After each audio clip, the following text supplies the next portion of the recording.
कभी कभी ज़िंदगी में किसी और के सफ़र को आसान बनाने के लिए खुद को कांटों भरा रास्ता चुनना पड़ता है।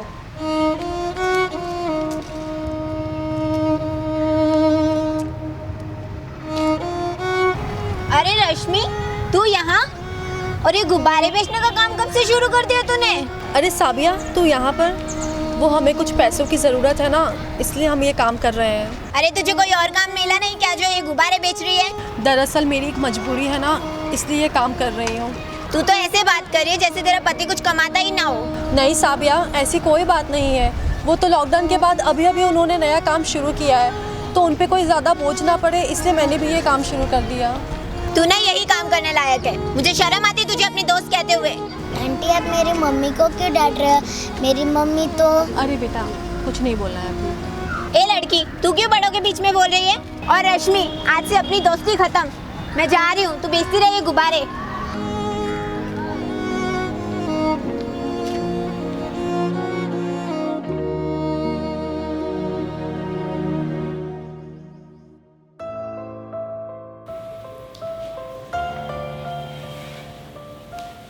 अरे आप आ गए तुषार? हाँ बोलो, क्या हुआ? वो मैंने आपको कहा था ना कि मुझे कुछ पैसों की ज़रूरत है, तो उसका कुछ इंतज़ाम हुआ क्या? सच कहूँ तो मैंने बहुत जगह कोशिश की, लेकिन इतनी बड़ी रकम का इंतज़ाम मैं कर नहीं पा रहा हूँ। और तुम्हें तो पता है ना, लॉकडाउन में मेरे ऊपर कितना कर्जा हो गया था, उसे ही मैं अभी जैसे तैसे चुका रहा हूँ, इसलिए मेरी कोई मदद ही नहीं कर रहा। मुझे लगता है तुषार शायद इतने पैसों का बंदोबस्त नहीं कर पाएंगे। शायद मुझे ही अपने काम में और ज़्यादा मेहनत करनी पड़ेगी। पापा, कुछ पैसों का इंतजाम हुआ? अरे तुम पैसों की बात क्यों कर रही हो रश्मि? ये मुझे पैसों के बारे में क्यों पूछ रही है? कुछ हुआ है क्या? बताओ मुझे। अरे बोलो ना, क्या हुआ? अरे ऐसी कोई बात नहीं है, आप नहा लीजिए, मैं खाना लगा देती हूँ। ये तांशी ना बस यूँ ही बोल रही थी। ठीक है चलो। जब तक मैं पैसों का इंतज़ाम ना कर लूँ, तब तक मैं इन्हें अपने काम के बारे में कुछ नहीं बताऊंगी। गुब्बारे ले लो। अरे दीदी, ये गुब्बारे ले लीजिए ना, 10 रुपए के हैं। अरे तांशी, तू यहाँ क्या कर रही है? सुहानी दीदी, मैं तो गुब्बारे बेच रही हूँ और ये मेरी मम्मी है।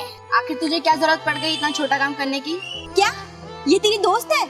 ऐसे राह चलते गुब्बारे वाले को तू अपनी फ्रेंड बना रही है? लेकिन इसमें इतनी हैरानी वाली क्या बात है? तुम तो ऐसे बात कर रही हो जैसे कोई शोरूम की मालकिन हो। बहन जी, कभी कभी ना चाहते हुए भी हमें कुछ काम करने पड़ते हैं। शक्ल से तो पढ़ी लिखी लग रही हो। अगर इतनी ही पैसों की जरूरत थी तो कोई अच्छी से नौकरी कर लेती। आंटी, मेरी मम्मी कम पढ़ी लिखी जरूर है, पर उनको दूसरों की मदद करना अच्छी तरह से आता है। ए तांशी, तुझे मेरी दीदी से जुबान लड़ाने की जरूरत नहीं है।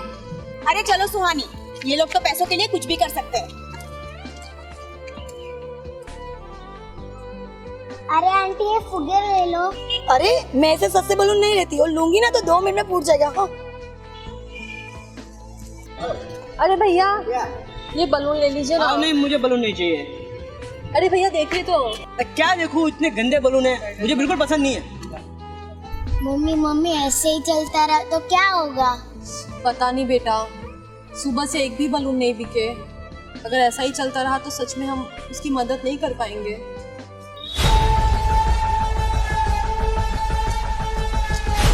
रश्मि, ये सब क्या कर रही हो तुम? हमारे परिवार का रोड पे तमाशा बना दिया तुमने। अरे तुषार, आप यहाँ? मेरी बात छोड़ो, पहले ये बताओ तुम गुब्बारे क्यों बेच रही हो यहाँ पे? मैंने तुमसे कुछ पूछा, मुझे जवाब चाहिए। तुषार, आप गुस्सा मत होइए, मैं आपको सब कुछ बताती हूँ। मम्मी, वो मेरी दोस्त सची है ना, उसकी तबीयत बहुत खराब है, तो आप जल्दी चलो। क्या हुआ बेटा उसको? मुझे नहीं पता, जल्दी चलो। चलो चलो। क्या हुआ दीदी? जब हम हितांशी की दोस्त साची के घर गए, तब उसकी मम्मी ने हमें बताया कि साची को सर पर गहरी चोट आई है, जिसके कारण उसे माइग्रेन का प्रॉब्लम हुआ है, जो काफ़ी हद तक बढ़ चुका है। तो डॉक्टर ने बोला कि उसका 15-20 दिनों में इलाज करना ही होगा, और उसके लिए 70 से 80 हज़ार रुपये की ज़रूरत है, जिसमें से कुछ पैसों का तो इंतज़ाम हो गया है, लेकिन 30 हज़ार कम पड़ रहे थे। और उस लड़की के पापा भी इस दुनिया में नहीं हैं, इसलिए मैंने सोचा कि उस बच्ची के लिए इंसानियत के नाते कुछ किया जाए। फिर मैंने आपको बिना बताए ये काम शुरू कर दिया। और फिर हम दोनों ने फैसला किया कि हम इस तरह उनकी मदद करेंगे। इतना सब हो गया, तुमने मुझे बताया क्यों नहीं? तुषार, लॉकडाउन के बाद आप इतने ज़्यादा कर्जे में डूब गए थे तो मेरी हिम्मत ही नहीं हुई कि मैं आपको कुछ बता पाऊँ। रश्मि, मैंने बिना वजह जाने ही तुम पे इतना गुस्सा कर दिया, लेकिन अब मैं तुम्हारे फैसले के साथ हूँ और जो भी हो सके आज मैं कोशिश करूँगा कि उस बच्ची के इलाज के लिए मैं पैसे जमा कर पाऊँ। चलो यहाँ से, चलो बेटा। हे भगवान, ये लोग तो इतना अच्छा काम कर रहे हैं और मैंने इनको कितना गलत समझा। वासु भाई, मुझे आपकी एक बहुत ज़रूरी मदद चाहिए।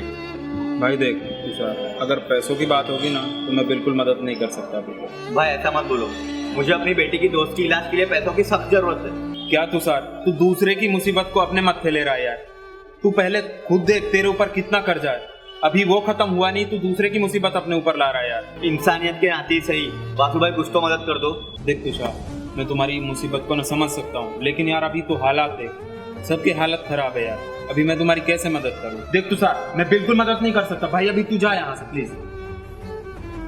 जिस इंसान से मुझे मदद की आखिरी उम्मीद थी, उसने भी मदद नहीं की। अब पता नहीं क्या होगा।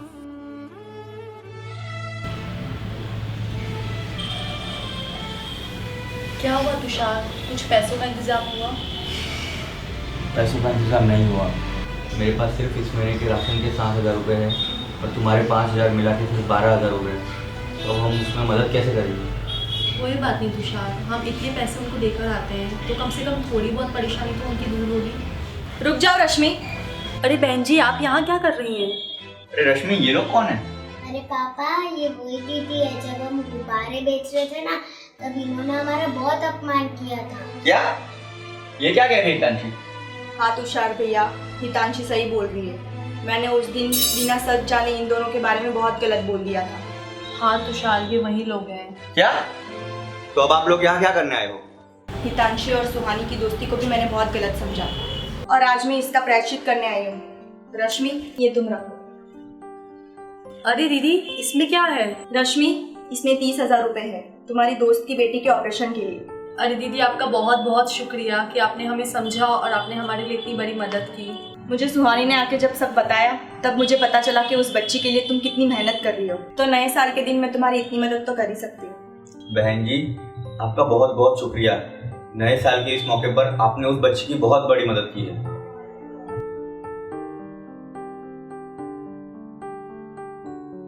वीडियो की कहानी सही लगी हो तो लाइक करके शेयर कर देना और आप सभी को नए साल की ढेर सारी शुभकामनाएं।